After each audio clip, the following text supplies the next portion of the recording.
Hello, Beez Bladers! Welcome back and welcome newcomers to the channel. I have a brand new VOSTEED. We're going to get in this very quick. I hope you're having a fantastic day. By the way, this is the new VOSTEED Alenco. I always unremember exactly how to say the name, but this dude is by the way, if you want to see this, I have a video out on this bad boy. You know what? I'll put a link to this one in the description because this is the next newest thing coming out from VOSTEED that everyone's getting into, and it is a very cool knife. But anyway, I digress. Let's get into this one. So I'm going to show you this version. This is a new configuration. So what I'm going to do is we're just going to do a quick take apart and see. I mean, I'll show you about the knife, but we're going to take it apart and see what it looks like at the top. This is going to be probably the 15th or 16th in my collection of these bad boys. So I'm excited about this because this is going to be one of my preferred methods. This is the VOSTEED RACCOON top liner lock. Would you look at it? Just look at it and all of its top liner lockness. And you're like, what in the world's a top liner lock? Well, I'll tell you here in just a second. There's, I think, 3 or 4 different versions. You can get blue, green, blacked out micarta, and then the different ones have different colored thumb studs. Check that out. I like that. That's a nice little pop to it. Has great micro jimping. Does a really good job of grabbing your hand. And if you've been in the knife community, you know about this knife. I'm not going to be teaching you anything new. If you're new to the knife community, well, you want to check out the VOSTEED RACCOON. It's a very cool knife. It's lightweight. It works very well. And here's the thing that's different about this one. This one is, I think you would call that maybe a compression lock or a liner lock. Instead of having the space up here like a Spyderco does, where you have to push with your finger, this one you don't have to push it with your finger in an awkward way like you do a Spyderco. It uses the button, but it is also a liner lock. So I like that. I like that better than a regular traditional button lock. That is very, very cool. But this knife, I don't know, it has, I think, about a 3-inch sharpen length. It's extremely lightweight. It's one that if you get one, you will carry every day. And let's see, how's the retention? The blade is coming in. It's not flopping out on me. Yes. Easy multiple deployment knife. You can deploy it with your thumb studs. You can reverse flick it because there's plenty of room on the back here for reverse flicking. Look at this. Pow! Right in the kisser. And look at this beautiful, beautiful blade. 14C 28M blade steel, baby. And it's a flat grind all the way up to this tiny little flat that comes out that just gives it a little bit of character. There you go. There's your blade steel. And did I show you any texture vision? I don't know if we were able to get in there just because the camera doesn't want to really look at the texture, but there's a little bit of texture vision for you. And as far as the button, let's see.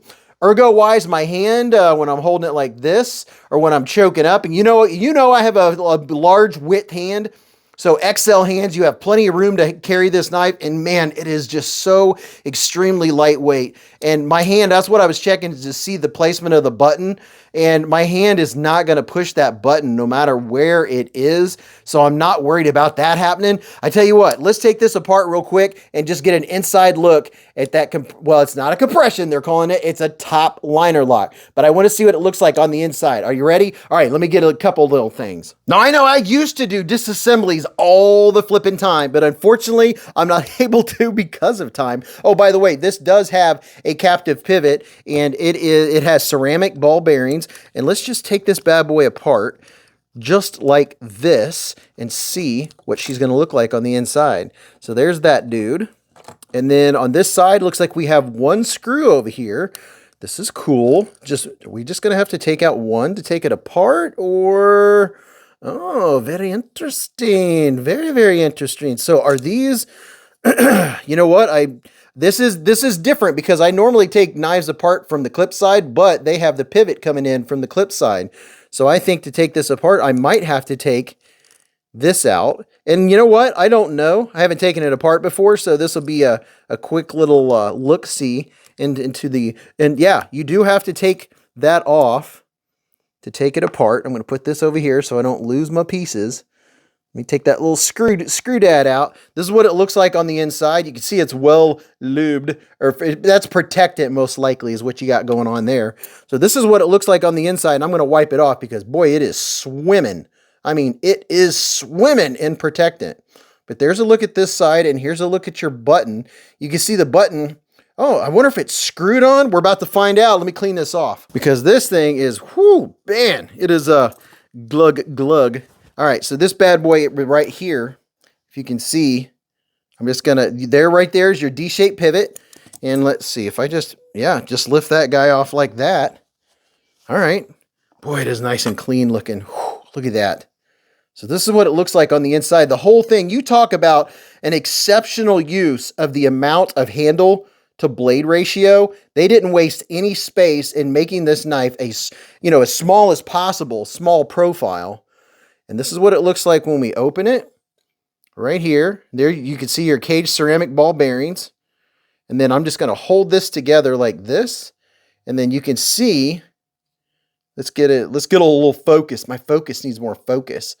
But you can see when you push in, this bar comes out and locks like that, right on top of the tang. And then when you push, it releases so the tang can freely slide. That is very cool. And when the knife comes around like this, and then it goes like that and stops right there. So that is very cool. So that's what it looks like. Let me slide this dude off here just real quick like. This will give you a really good look at what that looks like. That is the part that hits the tang. And I don't know why we don't want to focus today. There we go. See there?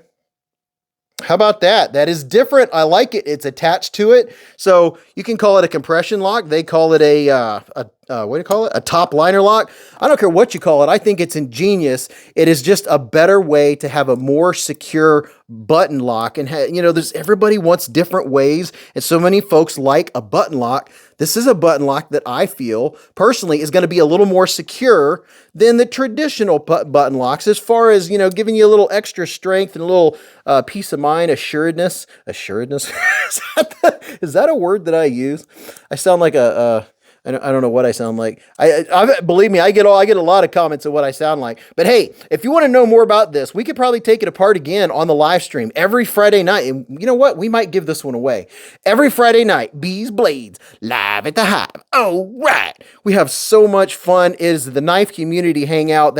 We give away knives. That's not the reason for it. But besides the knife giveaways and all the other things we do, it's family. It is knife family. There are people that you see every Friday night, and that if they're not there, you wonder if everything's okay, or you already know because they're like, hey, I'm not going to be there next week. I'm going to be on vacation.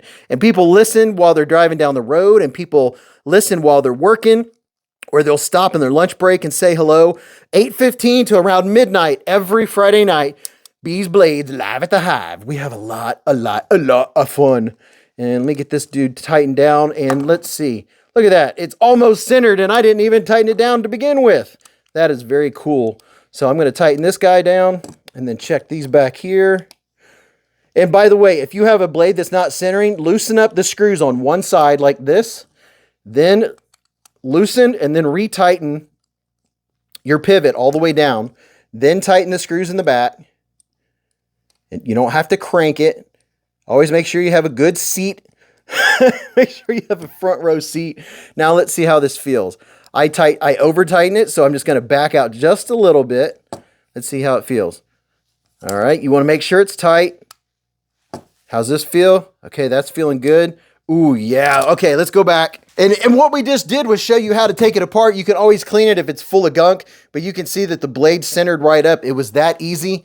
And wow, okay, this is a good one. The VOSTEED RACCOON top liner lock. Tell me what you think about it. You like this version? Or if you want to see the other versions, I do have a link where you can go check them out in the description and in the comment section. Now, in the meantime, after you go get you one of these bad boys, go in the comment section and tell me which one you got. And then go watch this video. You're really going to enjoy that. And until I see you again in the lives or the chats or at the Hive stream, remember, live life in the present, keep a Band-Aid handy, and don't cut yourself.